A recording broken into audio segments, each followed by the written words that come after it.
Hello friend, welcome to green hub academy. भारतीय संविधान के अंतर्गत आज हम पढ़ेंगे मौलिक अधिकार या फंडामेंटल राइट्स। तो फंडामेंटल राइट्स या मौलिक अधिकार जिनका जो विवरण है इस संविधान के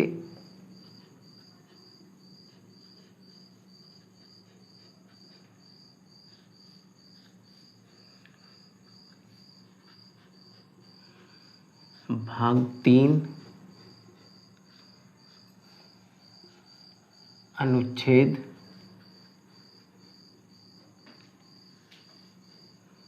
12 से लेकर 35 तक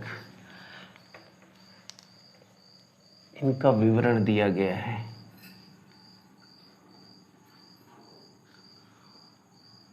वर्णन किया गया है।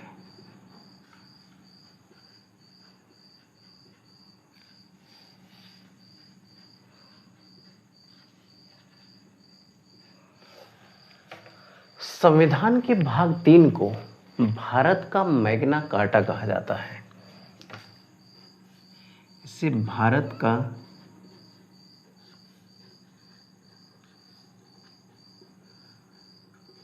मैग्ना कार्टा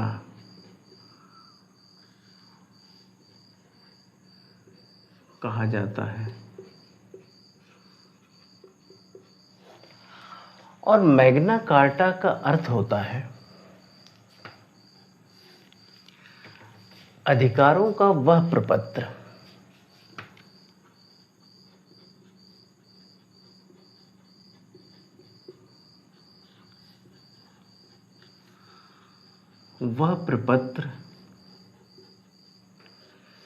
जिसे इंग्लैंड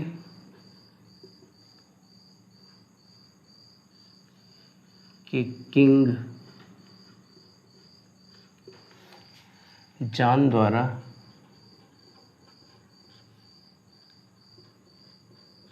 1215 में सामंतों के दबाव में जारी किया गया था।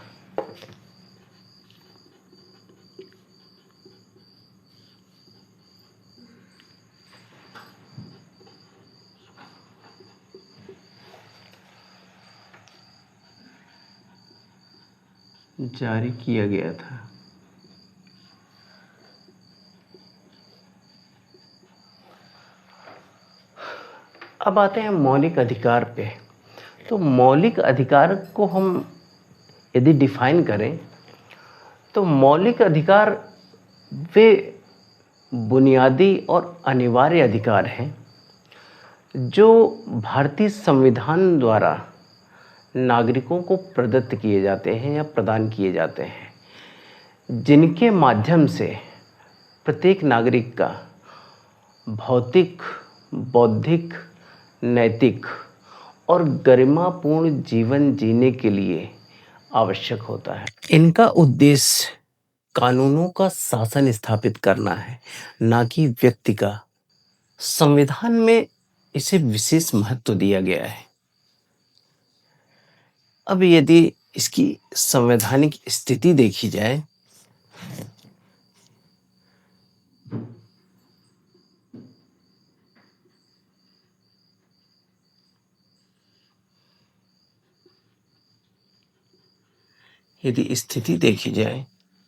तो ये भाग 3 और अनुच्छेद 12 से लेकर 35 तक है। और यदि स्रोत की बात की जाए,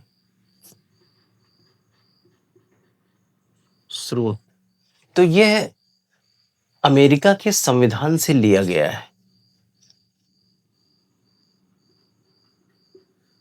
अमेरिकी संविधान से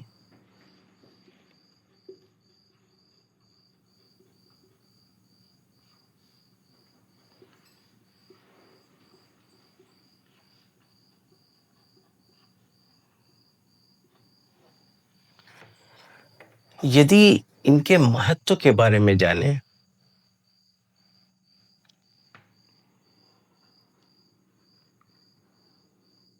यदि इनके महत्व के बारे में जाने तो यह न्याय संगत है।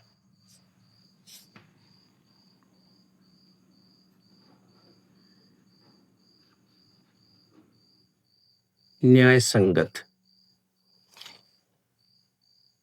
इसमें क्या होता है कि यदि किसी नागरिक के मौलिक अधिकारों का हनन होता है तो वह सीधे सुप्रीम कोर्ट अनुच्छेद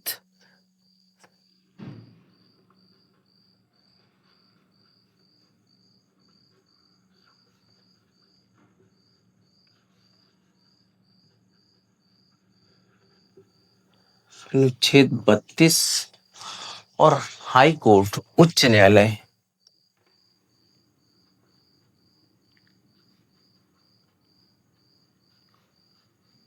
अनुच्छेद जो है 226 की शरण ले सकता है।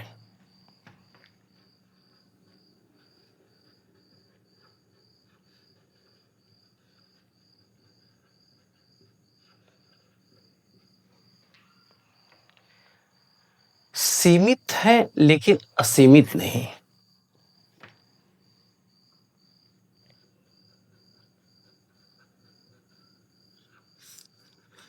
लेकिन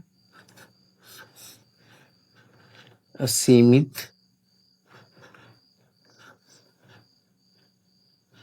नहीं।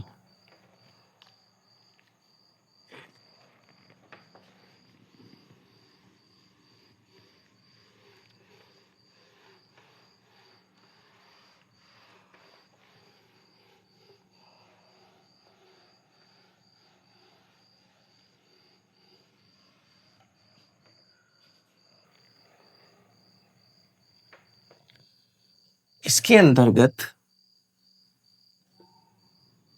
ये अधिकार जो है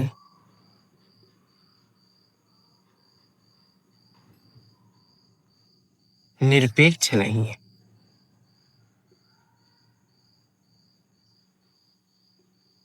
नहीं है अर्थात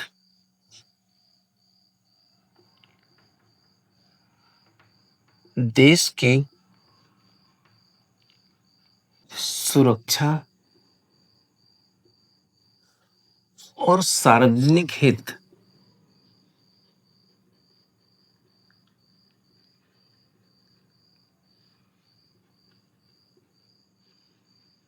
को ध्यान में रखते हुए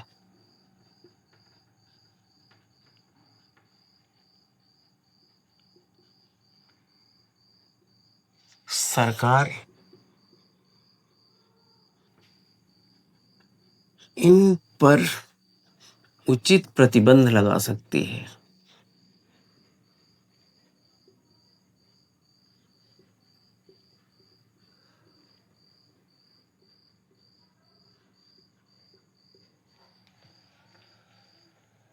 तो ये इसकी जो है विशेषता या महत्व कह सकते हैं। अब देखते हैं आर्टिकल के बारे में। तो जो मौलिक अधिकार हैं वो प्रारंभ में जो है 7 मौलिक अधिकार थे। 44वां संविधान संशोधन 1978 के तहत संपत्ति के मौलिक अधिकार को हटाकर संविधान के भाग 12 अनुच्छेद 300 ए के तहत रख दिया गया। उसके बाद जो है मौलिक अधिकारों की संख्या जो है 6 हो गई। तो 6 मौलिक अधिकार कौन कौन से हैं इनको पहले देखते हैं।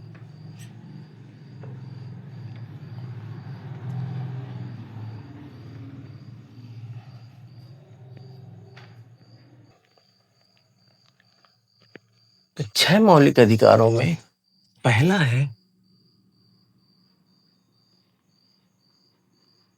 समानता का अधिकार।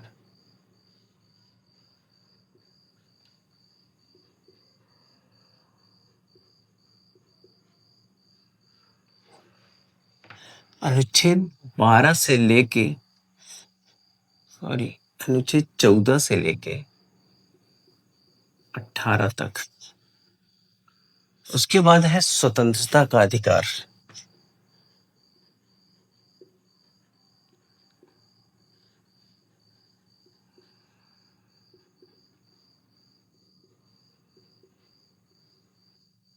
ये है 19 से लेके 22 तक। इसके बाद है शोषण के विरुद्ध अधिकार। शोषण के विरुद्ध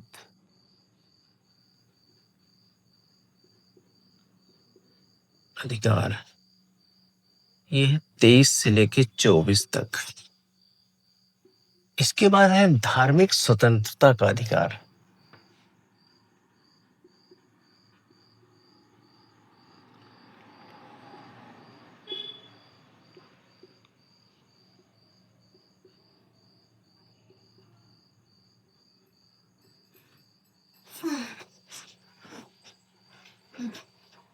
पच्चीस से लेके 28। पांचवा है संस्कृति और शिक्षा संबंधी अधिकार।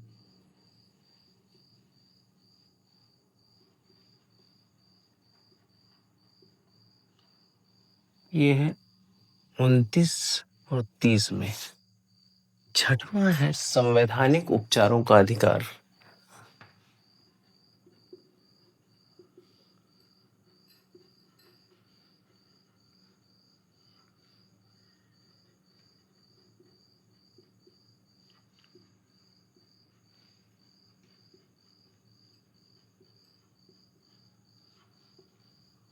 अनुच्छेद 32। तो ये 6 मौलिक अधिकार है, क्योंकि सातवां जो मौलिक अधिकार था संपत्ति का अधिकार,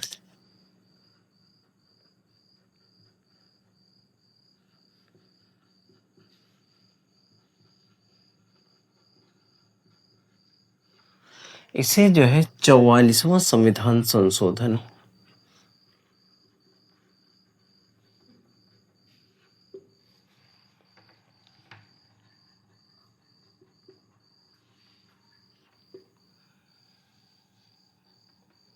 नाइनटीन 78 के तहत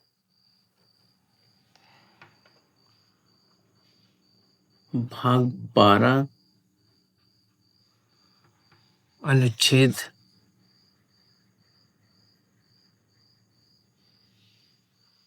301 के तहत रख दिया गया है।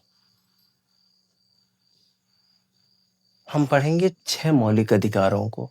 तो सबसे पहले हम जानते हैं जो 12 से लेके 35 तक है, तो अनुच्छेद 12 क्या कहता है?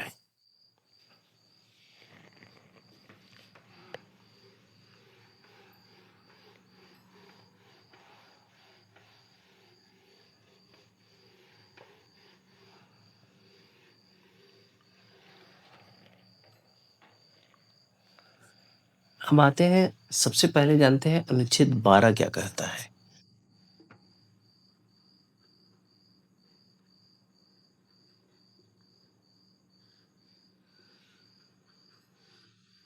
अनुच्छेद 12 में जो है, इसमें जो है राज्य की परिभाषा दी गई है।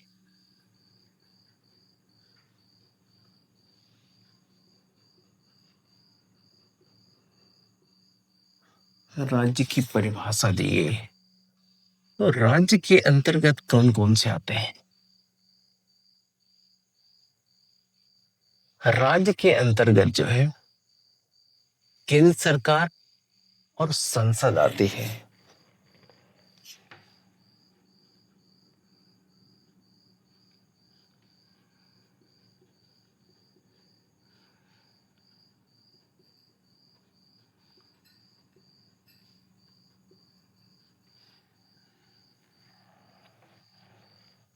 इसके अलावा राज्य सरकारें और राज्य विधानमंडल है।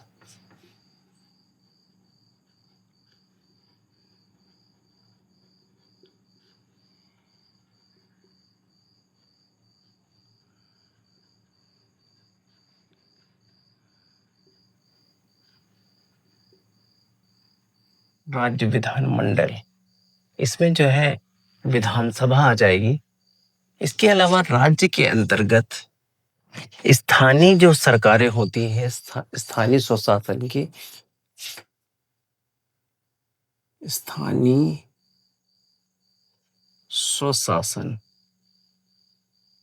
जैसे पंचायतें, नगर पालिकाएं,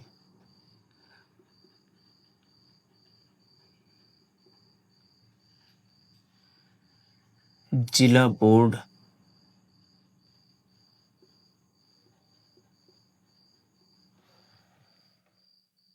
इसके अलावा संवैधानिक और गैर संवैधानिक संस्थाएं जो भारत सरकार द्वारा नियंत्रित होती हैं, जैसे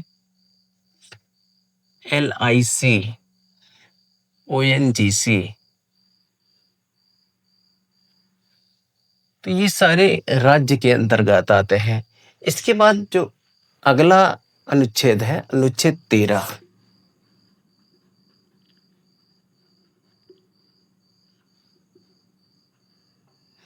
अनुच्छेद 13 क्या कहता है कि मौलिक अधिकारों के असंगत उनके उनका अल्पीकरण करने वाली विधियां। इसका मतलब ये हुआ कि इसमें 2-3 प्रावधान दिए गए हैं। जैसे अनुच्छेद 13(1) क्या कहता है कि संविधान लागू होने से पहले जो कानून मौलिक अधिकारों का उल्लंघन करता है वह जो है एक सीमा तक शून्य माना जाएगा। संविधान लागू होने से पहले और संविधान लागू होने के बाद आर्टिकल 13(1)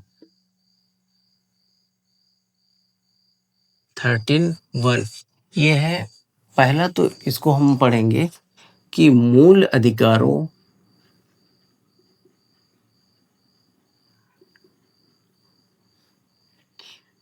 के असंगत उनका अल्पीकरण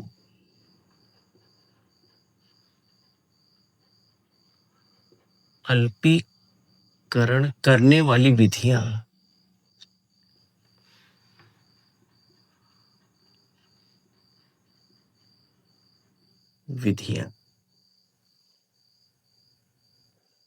आर्टिकल 13(1) क्या कहता है कि संविधान लागू होने से पहले वे कानून जो मौलिक अधिकारों का उल्लंघन करते हैं एक सीमा तक शून्य माने जाएंगे। इसके बाद आर्टिकल जो 13(2) है, यानी संविधान लागू होने के बाद, मतलब ये कहा गया है इसमें कि राज्य कोई ऐसा कानून नहीं बनाएगा जो मौलिक अधिकारों का जो है उल्लंघन करता हो। यदि वह मौलिक अधिकारों का उल्लंघन करता है तो वह शून्य माना जाएगा। इसके अलावा आर्टिकल जो 13(3) है, इस कानून की परिभाषा दी हुई है।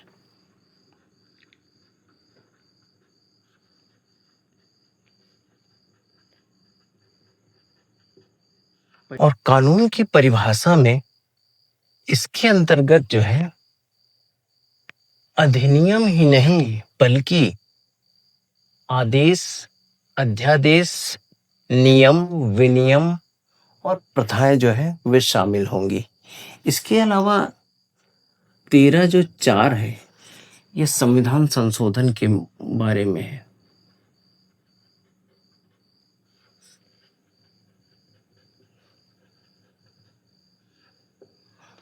संविधान संशोधन के बारे में है। अनुच्छेद 368 के तहत किए गए संविधान संशोधनों पर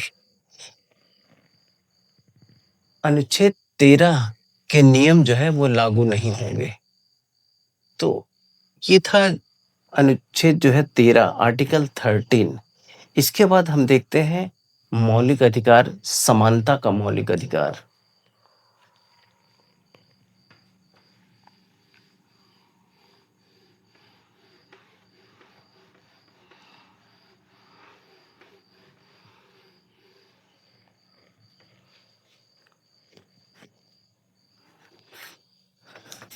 पहला है समानता का अधिकार।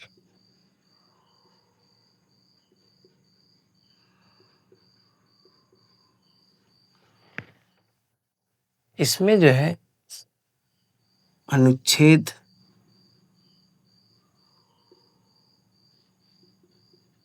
14 ये कहता है कि विधि के समक्ष समता या समानता, यानी यदि राज्य कोई कानून बनाता है तो वह प्रत्येक नागरिक के लिए समान रूप से लागू होंगे।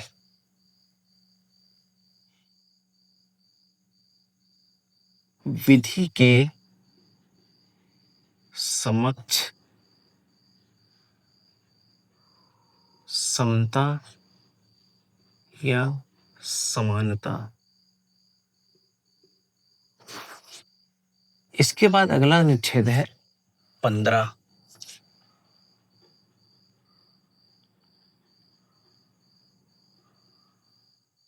इसमें कहा गया है कि जाति, धर्म, लिंग, मूल वंश और जन्म स्थान के आधार पर विभेद से जो है रोक की बात करता है कि इस आधार पर जो है भेदभाव नहीं किया जाएगा। तो धर्म, नस्ल, लिंग या जन्म स्थान के आधार पर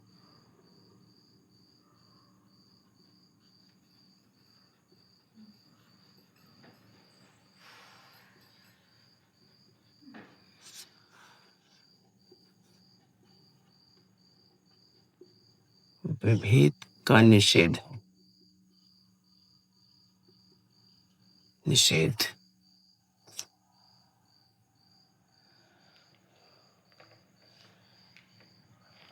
अनुच्छेद 15 में जो है इसके कई सब आर्टिकल हैं, जैसे ये है 15(1), 15(2) सार्वजनिक स्थानों पर समानता, यानी किसी भी व्यक्ति को जाति, धर्म, मूल वंश या नस्ल या जन्म स्थान के आधार पर सार्वजनिक स्थानों, दुकानों, होटलों या मनोरंजन के स्थलों, कुओं, स्नान घाटों, सड़कों के उपयोग से नहीं रोका जा सकता। मतलब इस आधार पर जो है विभेद नहीं किया जाएगा। 15(3) महिलाओं और बच्चों के लिए विशेष प्रावधान।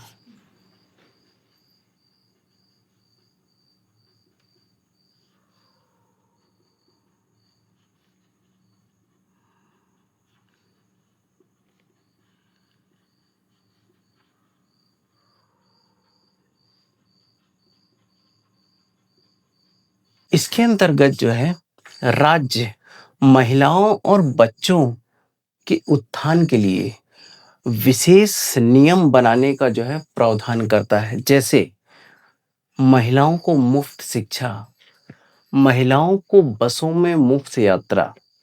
तो 15(3) के तहत ये प्रावधान किए गए हैं। इसके अंतर्गत जो है पिछड़े वर्गों का आरक्षण की बात की गई है। पिछड़े वर्गों के लिए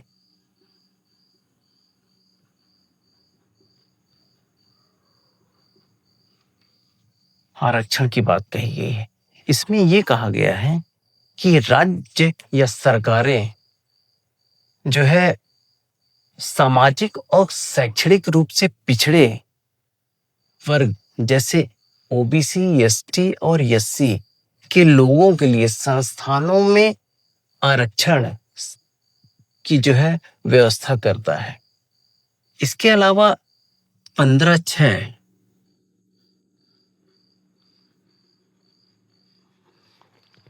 इसमें जब कहा गया कि जो राज्य सरकारें हैं वो सामाजिक और शैक्षणिक रूप से पिछड़े वर्ग जैसे एसटी, एससी और ओबीसी के लोगों के लिए शैक्षणिक संस्थानों में आरक्षण की जो है व्यवस्था कर सकती है। तो इसके बाद जो है 1951 में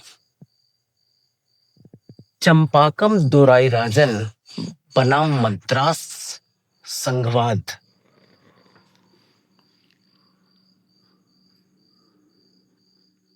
चंपाकम दोराईराजन बनाम मद्रास संघ में 1951 इसने क्या किया, जात आधारित आरक्षण को जो है इसने रद्द कर दिया। तो इसके बाद जो है पहला संविधान संशोधन 1951 लाया गया। पहला संविधान संशोधन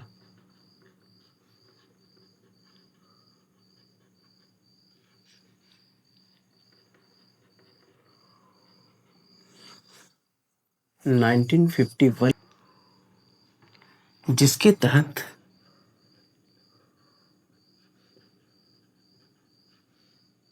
अनुच्छेद जो है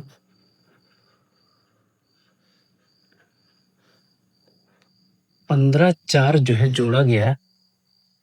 और जब ये अनुच्छेद जोड़ा गया तो पिछड़े वर्ग जो है एससी, एसटी और ओबीसी के लिए शैक्षणिक संस्थानों में आरक्षण का जो रास्ता है वो साफ हो गया। तो ये था 15(4) जो है पिछड़े वर्गों के लिए आरक्षण की बात किया। इसके बाद इसी का सब क्लॉज है 15(6). ये है आर्थिक रूप से कमजोर वर्ग के लोगों के लिए आरक्षण की बात करता है। ईडब्ल्यूएस के लिए 10% आरक्षण की व्यवस्था करता है। और यह 103वां संविधान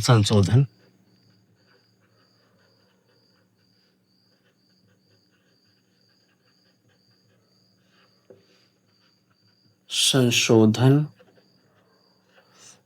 अधिनियम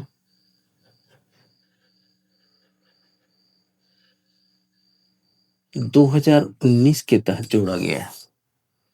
इसके बाद जो अगला अनुच्छेद है 16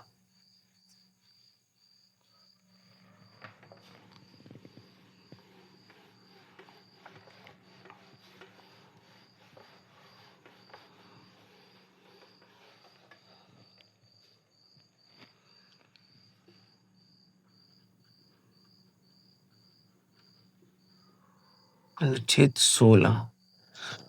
16 कहता है कि लोक नियोजन में अवसर की समानता, मतलब राज्य प्रत्येक व्यक्ति को, चाहे वो कोई संस्थान हो या नौकरियों, सभी में समानता का, प्रत्येक व्यक्ति को समानता का अवसर प्रदान करेगी। तो लोक नियोजन में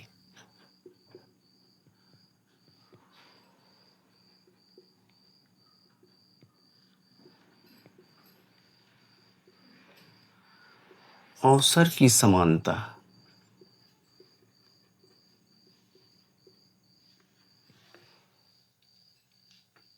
इसी के अंतर्गत आया था 2019 में 103वां संविधान संशोधन।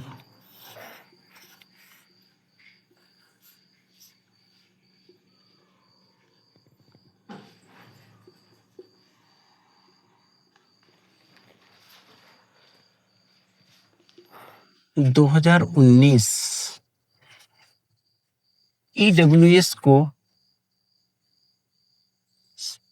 इससे पहले भी जो हम पढ़े हैं, तो 103वां संविधान संशोधन के अंतर्गत ही 15(6) और 16(6) के अंतर्गत जो है ईडब्ल्यूएस को 10% जो है आरक्षण की बात कहता है।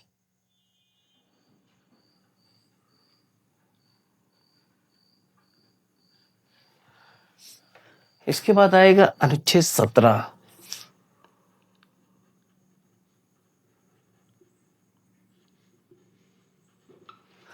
अस्पृश्यता का अंत।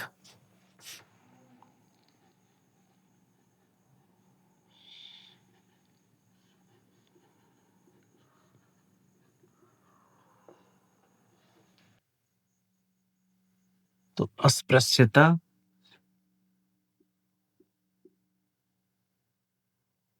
उन्मूलन को दंडनीय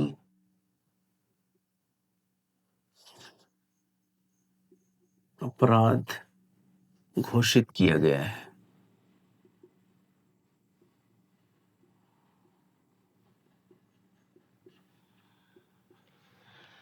इसके बाद अगला जो अनुच्छेद है 18।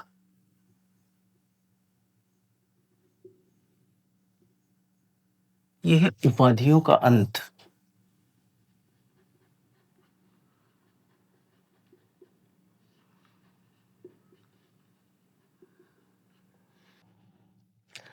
सेना या विधा संबंधित उपाधि के अलावा राज्य जो है कोई उपाधि प्रदान नहीं करेगा। सेना या विधा से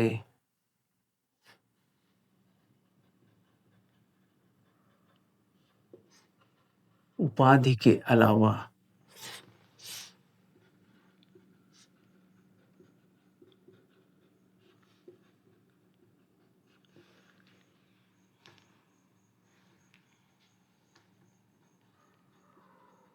राज्य द्वारा कोई उपाधि प्रदान नहीं की जाएगी।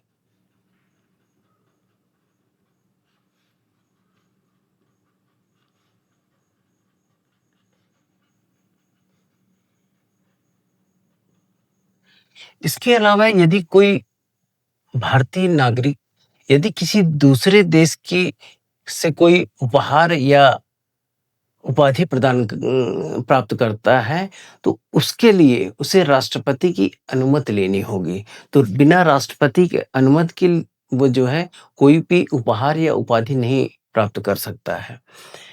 इसके बाद आता है स्वतंत्रता का अधिकार। दूसरा है स्वतंत्रता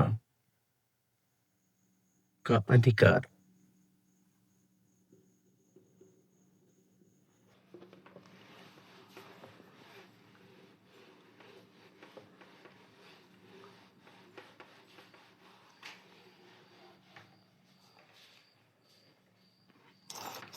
दूसरा है स्वतंत्रता का अधिकार।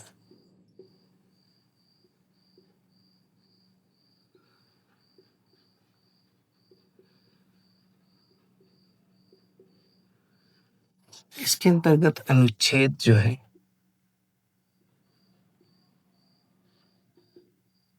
19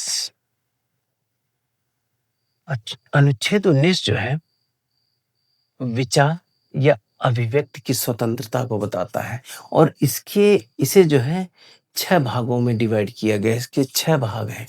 तो भाग 1 जो है बोलने की स्वतंत्रता।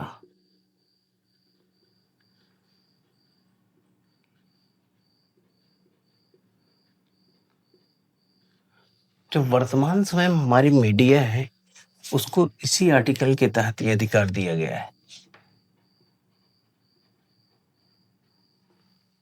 दूसरा है 19 बी शांतिपूर्वक बिना हथियारों के सभा करने की स्वतंत्रता।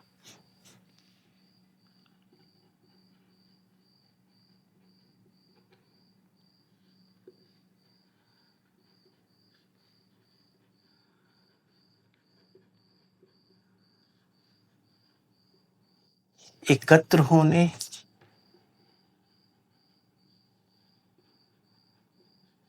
और सभा करने की स्वतंत्रता।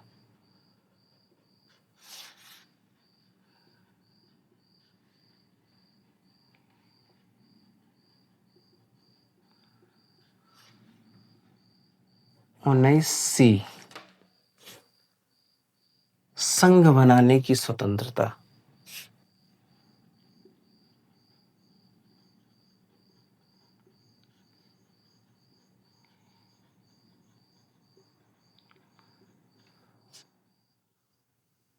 19D देश के किसी भाग में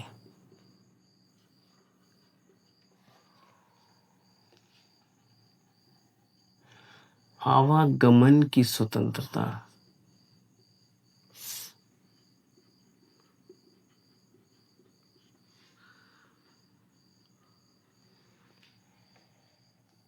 19E देश के किसी क्षेत्र में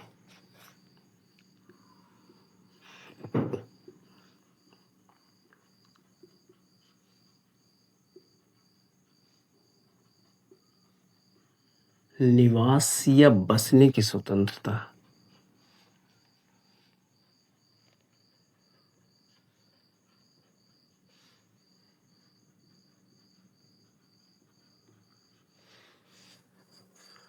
19F कोई भी व्यापार या जीविका चलाने की स्वतंत्रता।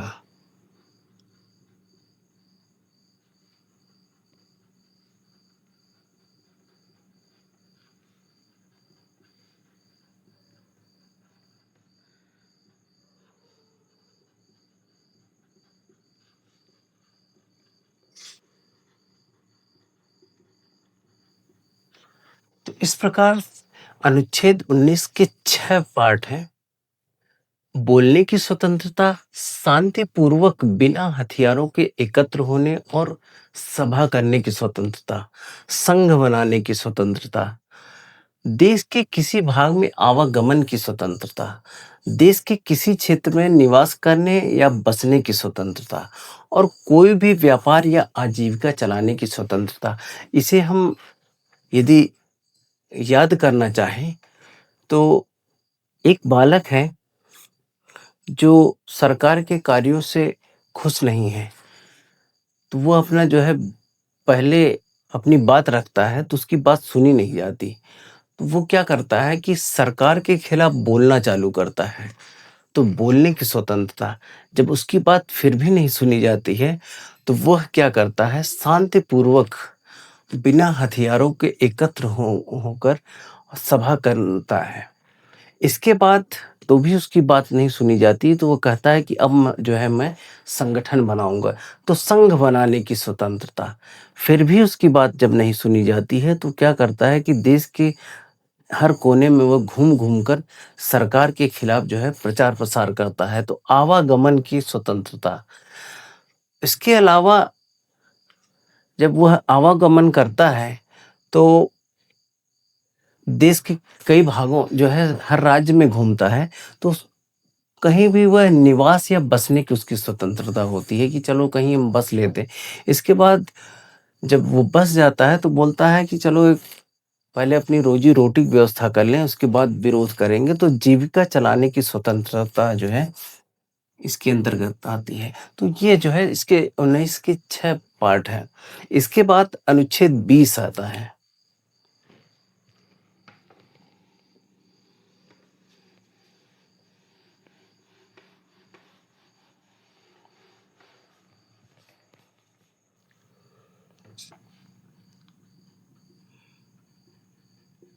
अनुच्छेद 20 अपराध के संबंध में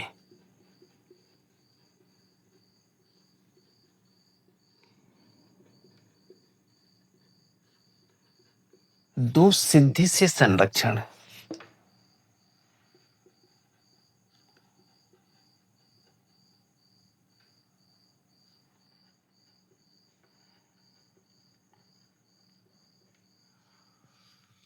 और ये जो है संविधान में हमें 3 प्रकार से इसका जो है प्राप्त होता है संरक्षण। पहला है कि किसी व्यक्ति को एक अपराध के लिए केवल एक ही बार सजा दी जाएगी। ऐसा नहीं कि वो एक अपराध किया है तो उसी के लिए उसको बार-बार जो है जेल में डाला जा रहा है। तो एक अपराध के लिए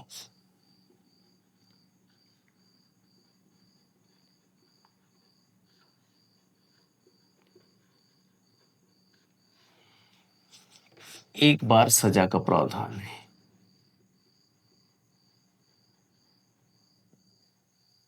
दूसरा है,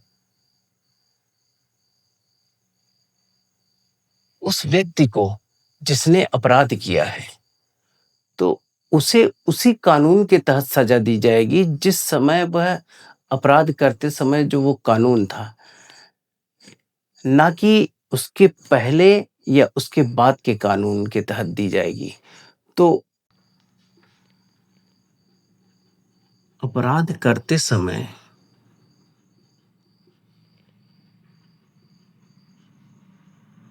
जो कानून है उसी के तहत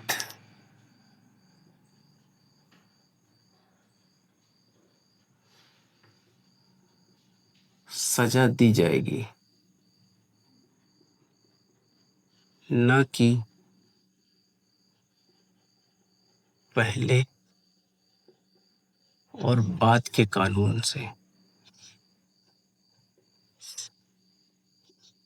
कानून के तहत किसी व्यक्ति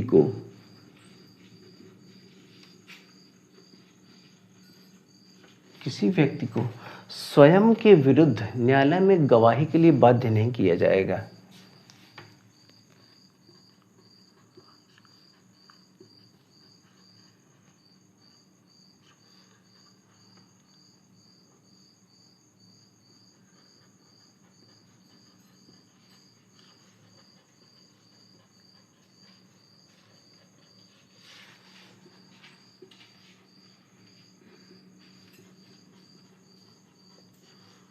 बाध्य नहीं किया जाएगा।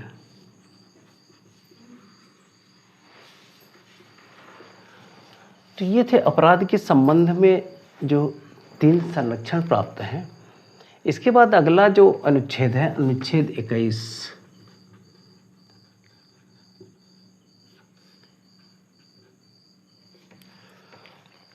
ये है प्राण और दैहिक स्वतंत्रता।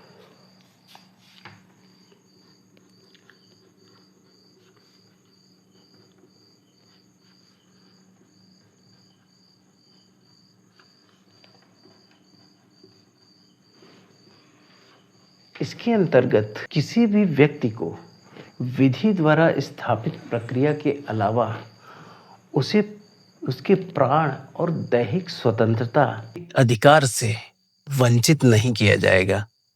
तो आर्टिकल 21 के अंतर्गत जो है, इसमें सुप्रीम कोर्ट और हाई कोर्ट द्वारा समय समय पर इस अनुच्छेद का विस्तार किया गया। और सबसे पहला मामला जो आता है, ए.के. गोपालन वाद 1950 का मामला है।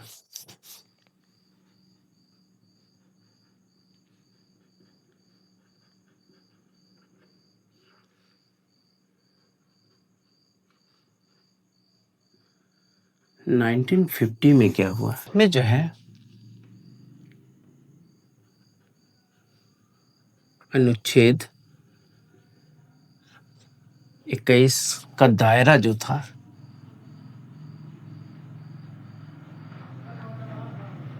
संकीर्ण या सीमित था।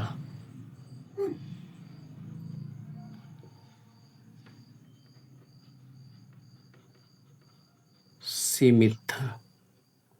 इसके बाद क्या हुआ, मेनका गांधी वाद 1978 में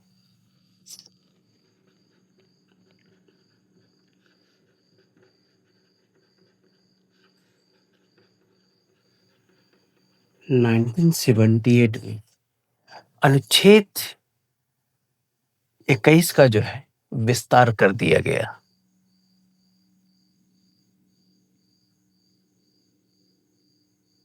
अनुच्छेद 21 का जो है विस्तार कर दिया गया। इसमें ये कहा गया कि इसमें जो है विदेश यात्रा को जो है आर्टिकल 21 के तहत रखा गया कि विदेश यात्रा का अधिकार है। जैसे स्वच्छ पानी पीने का अधिकार आर्टिकल 21 के तहत है, स्वच्छ पर्यावरण में जीना आर्टिकल 21 के तहत है, स्वास्थ्य का अधिकार आर्टिकल 21 में है। इसके अलावा राइट टू प्राइवेसी यानी निजता का अधिकार स्वामी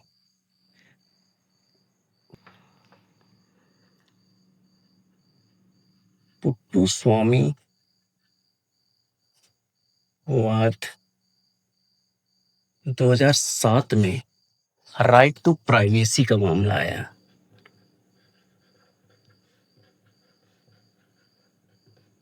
प्राइवेसी ये जो है आर्टिकल 21 के तहत इसको रखा गया। तो इससे संबंधित हमें जो है 3 केस सामने आते हैं, 3 जजमेंट जो है, और इसके बाद धीरे-धीरे सुप्रीम कोर्ट या हाई कोर्ट द्वारा इसके दायरे को जो है बढ़ाया गया। जैसे वर्तमान में इलाहाबाद की खंडपीठ लखनऊ बेंच द्वारा बिजली को जीवन के अधिकार के तहत रखा गया है कि बिजली पाना भी जो है जीवन का अधिकार है। इसके अलावा कॉमन काज बनाम भारत संघवाद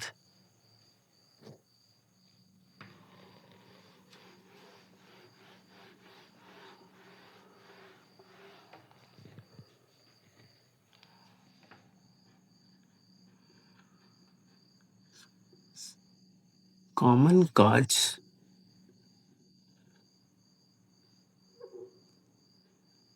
बनाम भारत संघवाद 2018 में गरिमा के साथ मरने के अधिकार को आर्टिकल 21 में शामिल किया गया।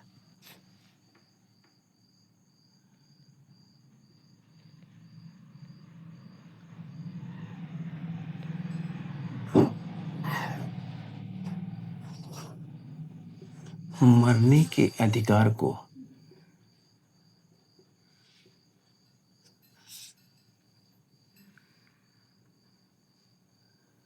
अनुच्छेद 21 के तहत रखा गया। इस प्रकार से सुप्रीम कोर्ट और हाई कोर्ट जजमेंट द्वारा समय समय पर इसका जो है विस्तार किया गया। अगला अनुच्छेद है अनुच्छेद 21A।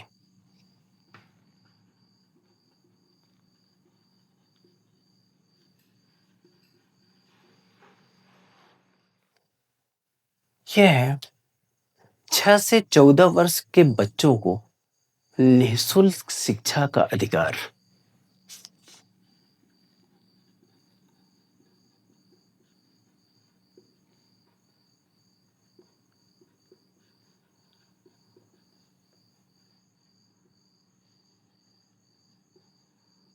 शिक्षा का अधिकार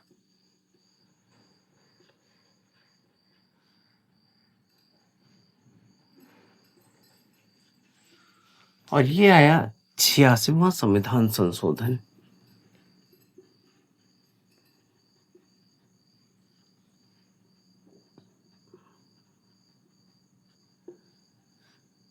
- 2002 के तहत। अगला अनुच्छेद है अनुच्छेद 22।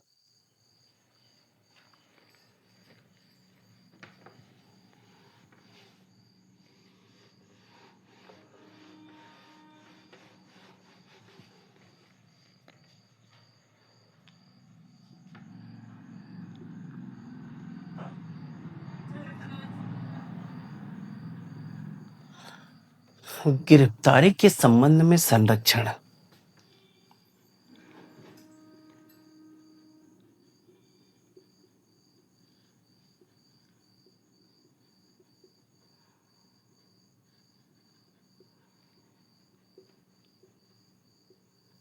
संरक्षण। तो गिरफ्तारी जो है ये इसमें इसे दो पार्ट में हम पढ़ेंगे। एक सामान्य गिरफ्तारी, एक निवारक निरोध के तहत जो गिरफ्तारी होती है। तो सामान्य गिरफ्तारी में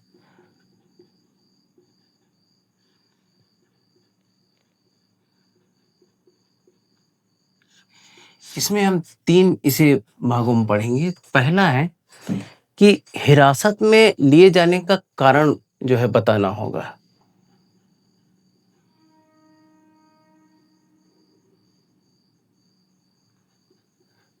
हिरासत में लेने का कारण बताना होगा।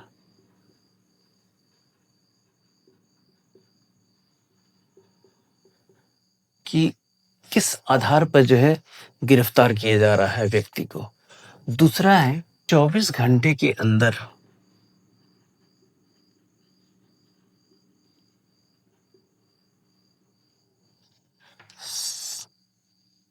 सशरीर उसे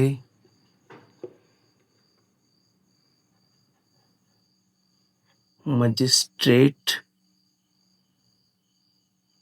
के समक्ष पेश करना होगा।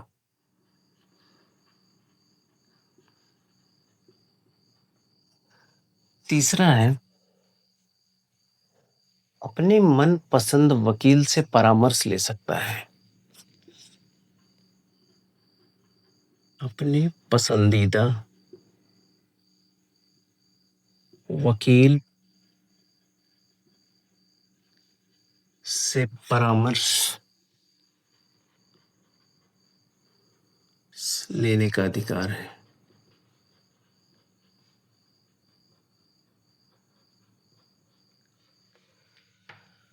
और जो निवारक निरोध के तहत यदि हम देखें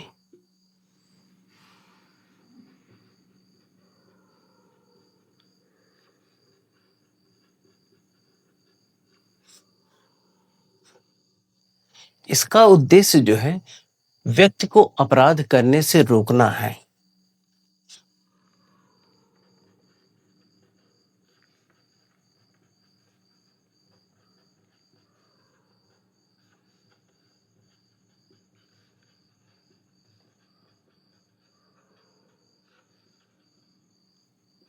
इसके अंतर्गत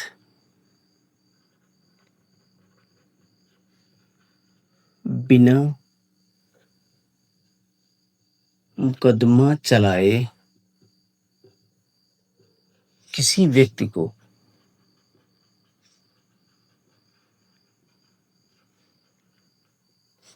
3 महीने तक हिरासत में लिया जा सकता है।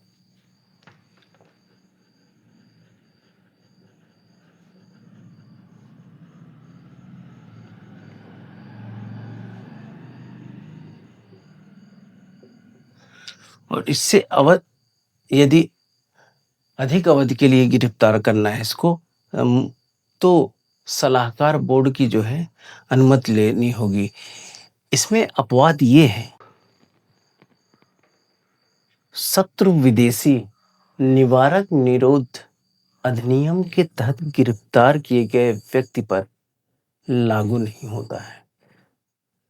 इसके बाद अगला अनुच्छेद है अगला जो अधिकार है वह है शोषण के विरुद्ध अधिकार।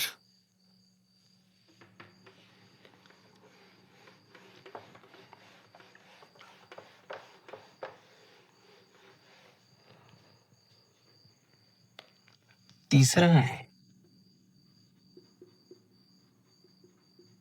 शोषण के विरुद्ध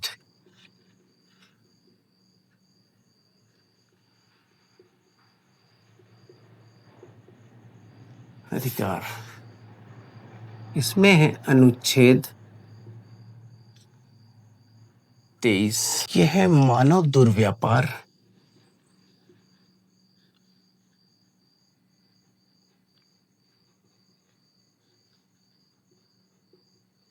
और बालात श्रम पे।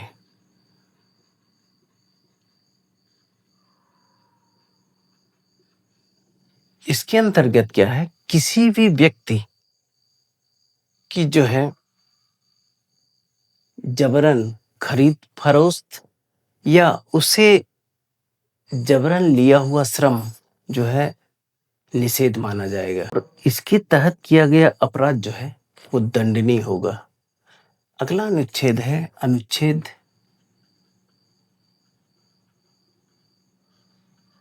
24। इसके अंतर्गत जो है 14 वर्ष से कम आयु के बालकों पर कारखानों, खानों या जोखिम भरे कामों के लिए जो है उसे नियुक्त नहीं किया जाएगा या उसे जबरदस्ती उससे काम नहीं लिया जाएगा। तो 14 वर्ष से कम आयु के बालकों को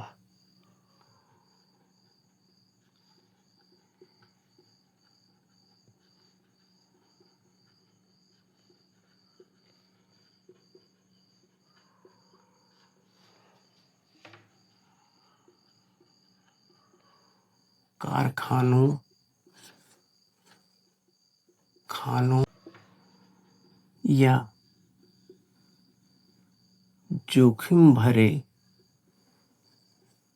स्थानों के लिए नियुक्त नहीं किया जाएगा।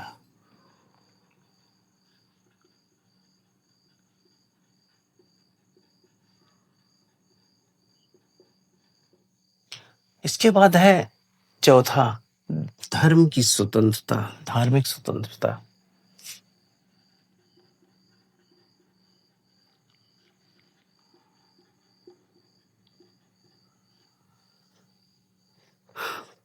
अनुच्छेद 25।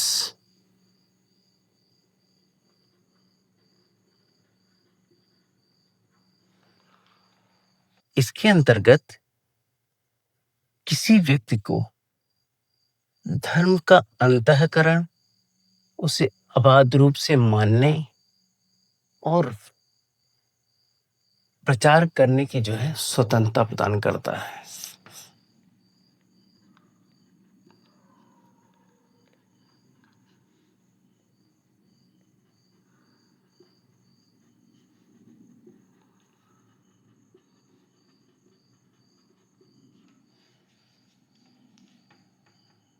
आचरण करने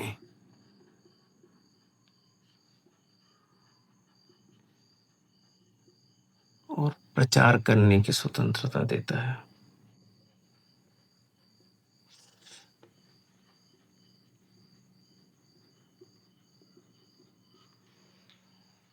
इसके बाद है अनुच्छेद 26।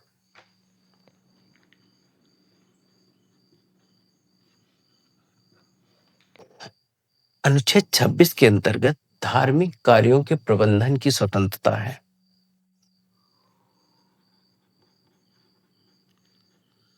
धार्मिक कार्यों के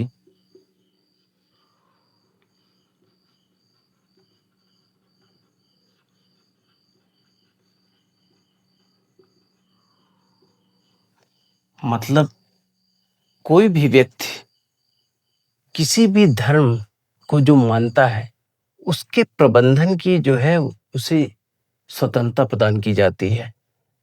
अनुच्छेद 25 के अंतर्गत जो सिख समुदाय है वह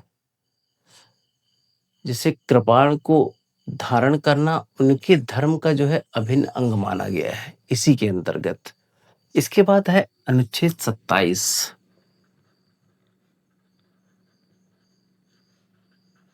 इसके अंतर्गत राज्य किसी व्यक्ति को ऐसा कर देने के लिए बाध्य नहीं कर सकता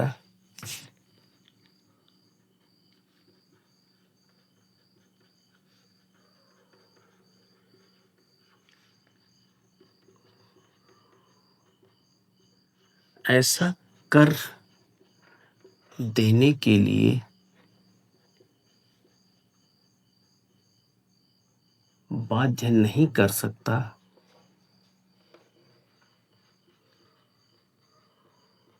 जिसकी आय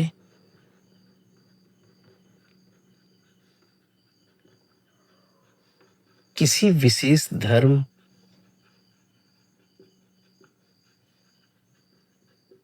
या संप्रदाय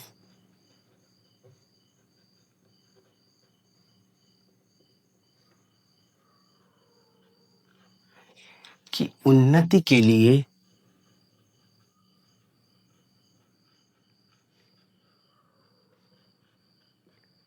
पोषित हो।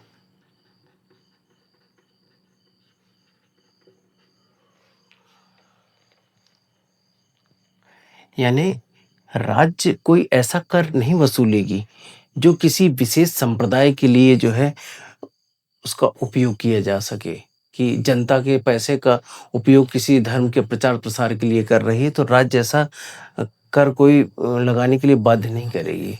इसके बाद अगला अनुच्छेद है अनुच्छेद 28।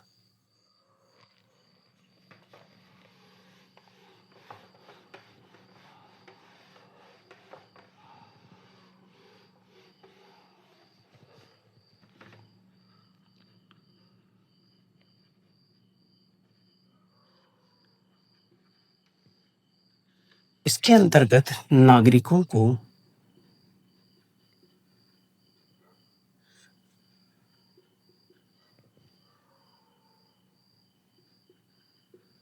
शिक्षण संस्थानों में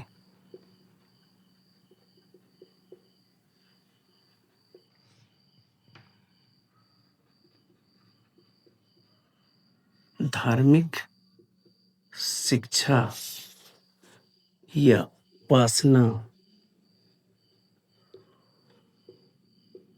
में उपस्थित होने की स्वतंत्रता देता है।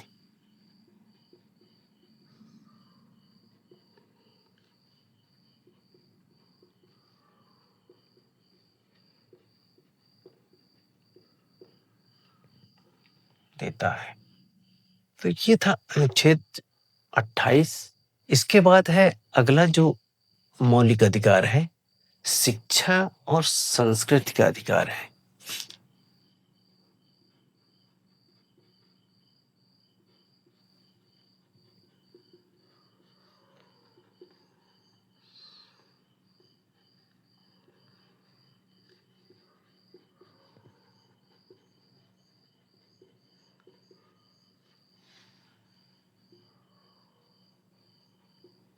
अनुच्छेद 29 अल्पसंख्यक वर्गों के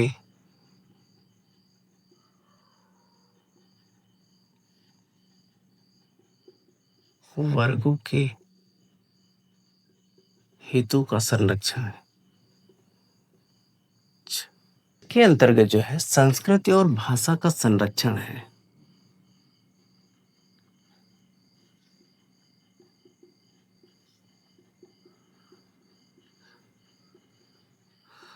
संरक्षण है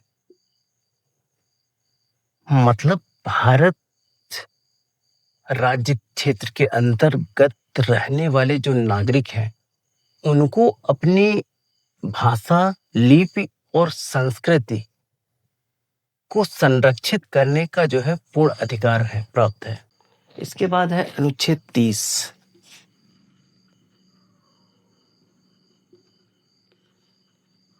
शिक्षण संस्थाओं की स्थापना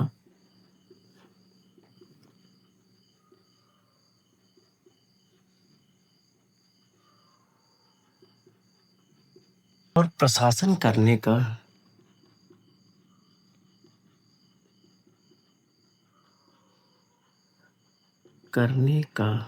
अल्पसंख्यकों को अधिकार।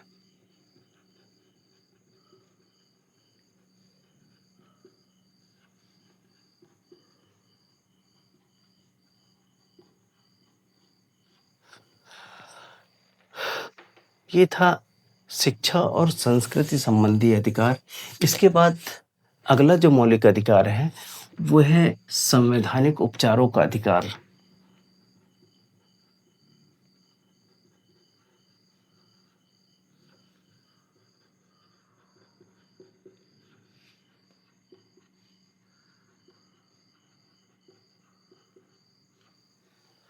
संवैधानिक उपचारों के अधिकार के तहत जो आर्टिकल आता है अनुच्छेद 32। अनुच्छेद 32 जो है इसे डॉक्टर बी आर अम्बेडकर ने संविधान की आत्मा या हृदय कहा था। इसका उल्लंघन होने पर यदि किसी नागरिक के मौलिक अधिकारों का हनन होता है तो अनुच्छेद 32 के तहत वह सुप्रीम कोर्ट में जो है रिट जारी करता है। तो जो रिट होती है वो 5 प्रकार की रिट होती है। पहला है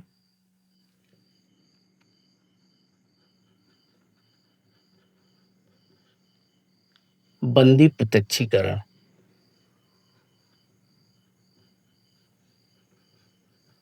प्रत्यक्षीकरण। दूसरा है परमादेश।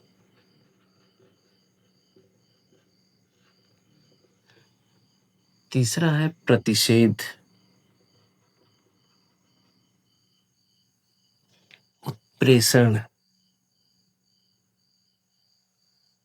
इसके बाद है अधिकार परीक्षा।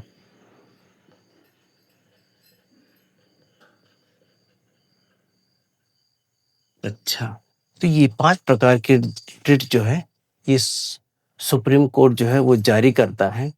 अब हम देखते हैं एक-एक जो है रिट के बारे में जानते हैं।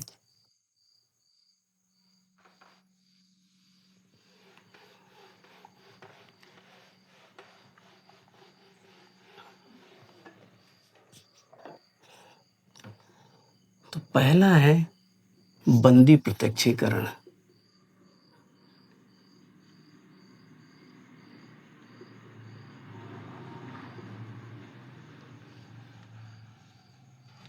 का शाब्दिक अर्थ होता है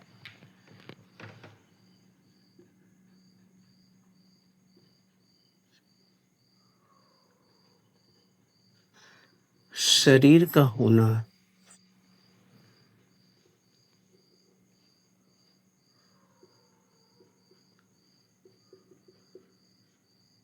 इसमें क्या होता है, किसी व्यक्ति को यदि हिरासत में लिया गया है तो उसे न्यायालय के समक्ष जो है सशरीर पेश होना अनिवार्य है। हिरासत में लिए गए व्यक्ति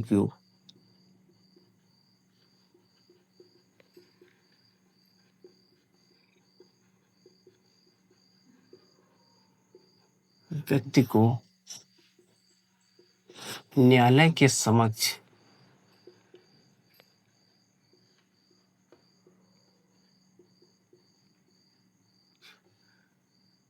सशरीर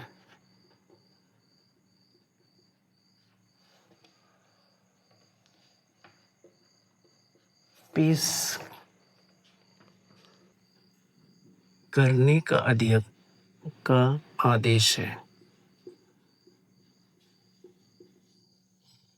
अगला जो है परमादेश।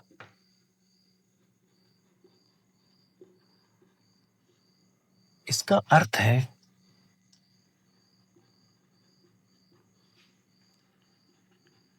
हम आदेश देते हैं। परमादेश यह जो है न्यायालय द्वारा किसी लोक सेवा अधिकारी को यह आदेश दिया जाता है कि वह अपने कर्तव्यों का सही तरीके से निर्वहन करे। तीसरा है प्रतिषेध।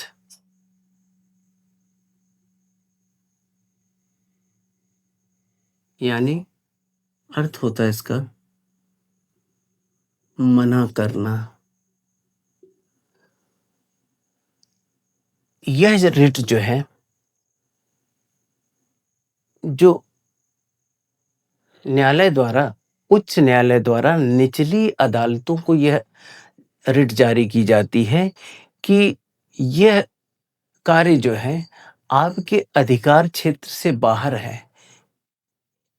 इसे जो है इस लंबित मामले को जो है हमारे समक्ष जो है प्रस्तुत करें। मतलब निचली अदालतों को उसके अधिकार क्षेत्र से बाहर जाकर दिए जाने वाले फैसले को रोकने के लिए जो है यह उच्च अदालत द्वारा जो है ये जारी की जाती है।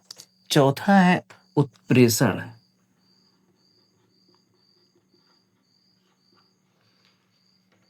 इसका अर्थ है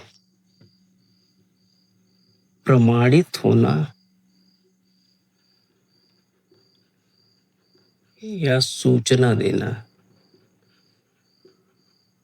इसमें क्या होता है कि लंबित मामलों को निचली अदालत से उच्च अदालत में जो है ट्रांसफर किया जाता है।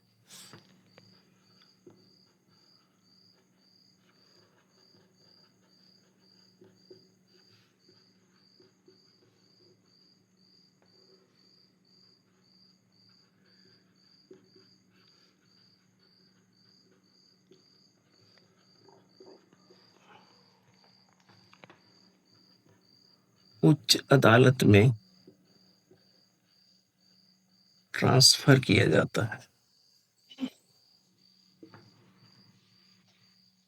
अंतिम है अधिकार परीक्षा।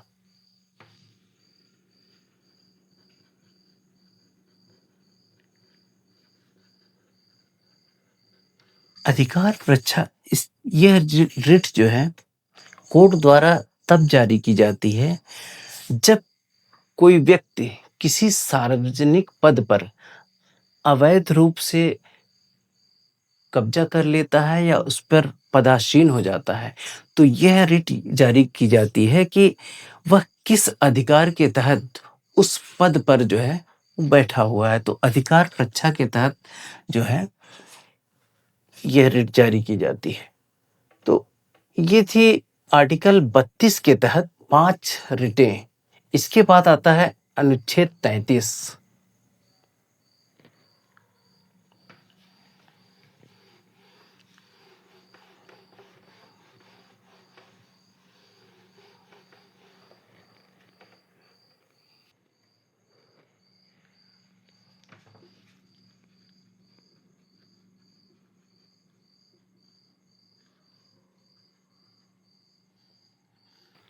अनुच्छेद 33 संसद को यह अधिकार देता है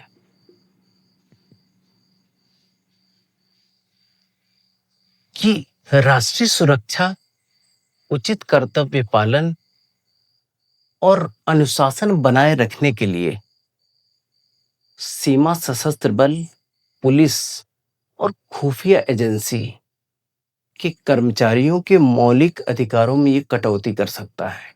संसद जो है सीमा सशस्त्र बल,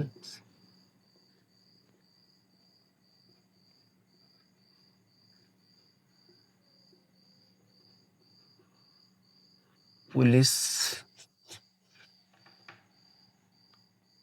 और खुफिया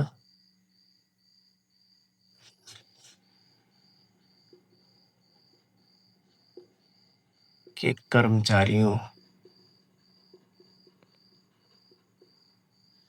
के मौलिक अधिकारों में कटौती कर सकता है।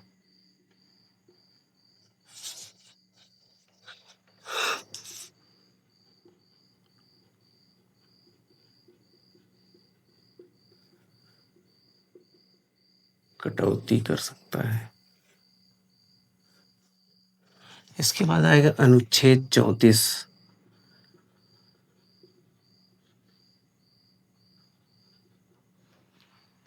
अनुच्छेद 34 कहता है यदि किसी क्षेत्र में मार्शल लॉ लागू होता है तो संसद जो है मौलिक अधिकारों में जो है वो कटौती कर सकती है।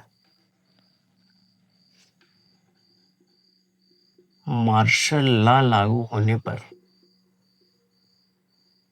संसद जो है नागरिकों के जो है मौलिक अधिकारों में कटौती कर सकती है। अनुच्छेद 35 अनुच्छेद जो है संसद मौलिक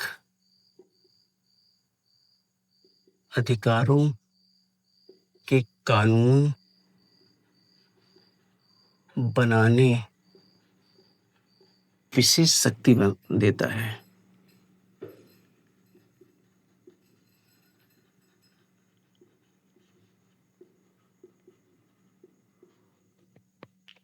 तो ये थे मौलिक अधिकार।